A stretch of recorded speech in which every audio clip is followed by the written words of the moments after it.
Halo semua, salam sejahtera Malaysia. Selamat datang ke channel Fels Lifestyle.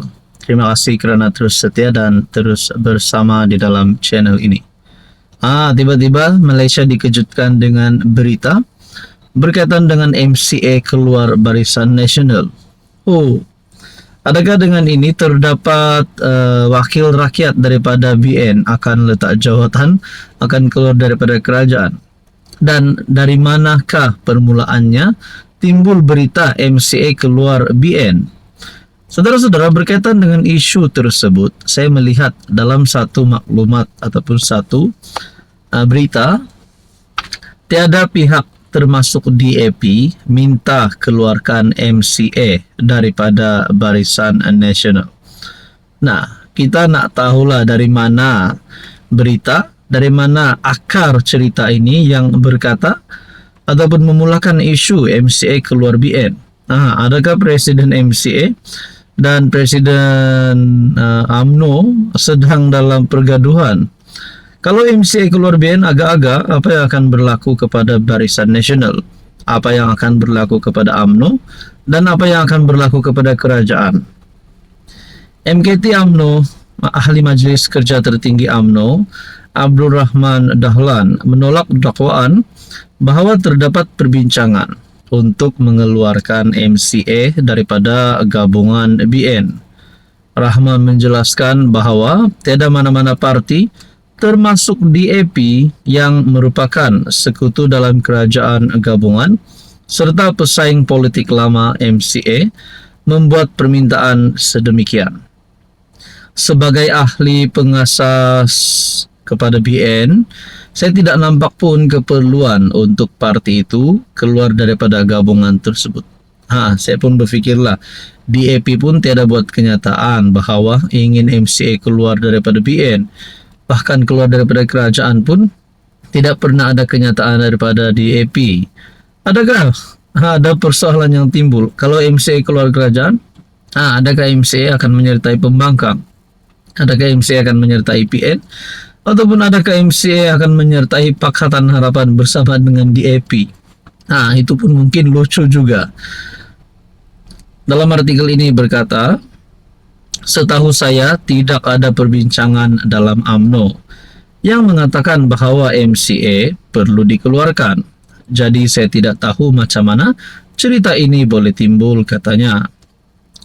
Presiden MCA Wika Siong mendakwa bahawa ada pihak luar yang mencadangkan agar UMNO menyingkirkan MCA daripada BN dan bahawa parti itu kini menunggu keputusan UMNO. Tanpa menamakan mana-mana individu, ahli Parlimen Ayer Hitam itu turut mendakwa bahawa individu sama sebelum ini pernah menuduh MCA mengkhianati masyarakat Cina kerana hubungannya dengan UMNO. Timbalan Pengerusi UMNO Sabah juga menekankan bahawa peranan MCA dan DAP dalam memperjuangkan hak serta kebajikan masyarakat Cina adalah penting dalam menentukan sokongan mereka. Saudara-saudara, apa komen anda? Halo semua, salam sejahtera Malaysia. Selamat datang ke channel Fels Lifestyle. Tuan-tuan dan puan yang saya amat hormati, kejutan kepada rakyat Malaysia bila isu pembebasan Najib mulai menjadi salah satu cerita yang paling panas di media sosial di seluruh Malaysia. Saudara-saudara yang saya hormati, akhirnya apa yang akan berlaku kepada Najib Razak?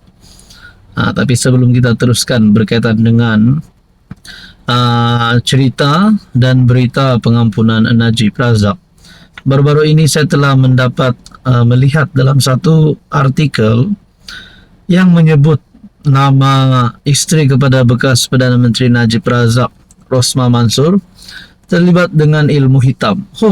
Dan pada akhirnya perkara ini telah dinafikan oleh Rosmah sendiri rasanya. Sebab selepas Rosmah Mansor didakwa mengamalkan ilmu hitam, isteri kepada bekas Perdana Menteri Najib Razak akhirnya menyaman pemegang akaun TikTok bernilai RM 1 juta. Saya pun berfikirlah kalau benarlah isteri bekas PM Najib Razak yang mengamalkan ilmu hitam, adakah Najib Razak akan menceraikan Rosmah? Kerana perkara itu sudah pasti satu perkara yang tidak sepatutnya dilakukan. Jadi pada akhirnya saudara-saudara, isteri kepada bekas PM Najib Razak menafikan perkara ini, bahkan telah menyaman pengguna TikTok bernilai RM 1 juta. Saudara-saudara, dalam satu tulisan daripada Syabuddin Husin bertarikh 3 Februari, Najib mohon pengampunan penuh, nasibnya kini diserah kepada kebijaksanaan agung. Bekas PM Najib Razak telah memberi mandat kepada peguamnya untuk mengemukakan pengampunan penuh kepada Yang di-Pertuan Agong. Memaklumkan perkara berkenaan, Timbalan Perdana Menteri yang juga Presiden UMNO Ahmad Zahid Hamidi berkata, langkah tersebut merupakan usaha terakhir yang sedang dilakukan oleh bekas Presiden UMNO. Kita melakukan di peringkat perundangan sampai ke peringkat akhir, yaitu judicial review, dan kini melalui lembaga pengampunan yang terletak di bawah kuasa Yang di-Pertuan Agong. Inilah usaha terakhir sedang kami lakukan, dan sebagaimana kenyataan saya keluarkan sebelum ini, kita melakukan satu tindakan supaya Peguam Najib memohon pengampunan penuh kepada Yang di-Pertuan Agong. Najib telah memberi mandat ini kepada peguamnya untuk memohon pengampunan penuh kepada Yang di-Pertuan Agong. Sinar di hujung terowong itu ada, tapi bila ia akan datang tidak diketahui, dan sebab itu pohon perkenaan dikemukakan kepada Yang di-Pertuan Agong. Saudara-saudara, baru-baru ini ada NGO yang membuat kenyataan agar Najib tidak layak dibebaskan. Jadi kepada penyokong Najib pula berharap penuh Najib akan dibebaskan, bukan esok tapi hari ini. Jadi saudara-saudara yang saya hormati, Anda rasa apa yang akan berlaku seterusnya? Sila komen di bawah. Hai, hello, salam sejahtera Malaysia. Selamat datang ke channel Fels Lifestyle. Saudara-saudara yang saya amat hormati, tuan-tuan dan puan yang saya amat hormati, seringkali kita melihat di media sosial ada saja perkara ataupun ada saja kritikan dan serangan terhadap Anwar Ibrahim. Sudah pasti serangan-serangan ini daripada kepimpinan pembangkang. Mungkin ada beberapa keputusan tidak popular yang dilakukan oleh Anwar Ibrahim. Antaranya sebelum ini adalah kenaikan harga diesel. Bercakap tentang kenaikan harga, bercakap tentang bayaran, sewa dan sebagainya, harga barang. Akhirnya, satu lagi perkara yang telah menarik minat pembaca, yang telah menarik perhatian netizen, berkaitan dengan tarif elektrik.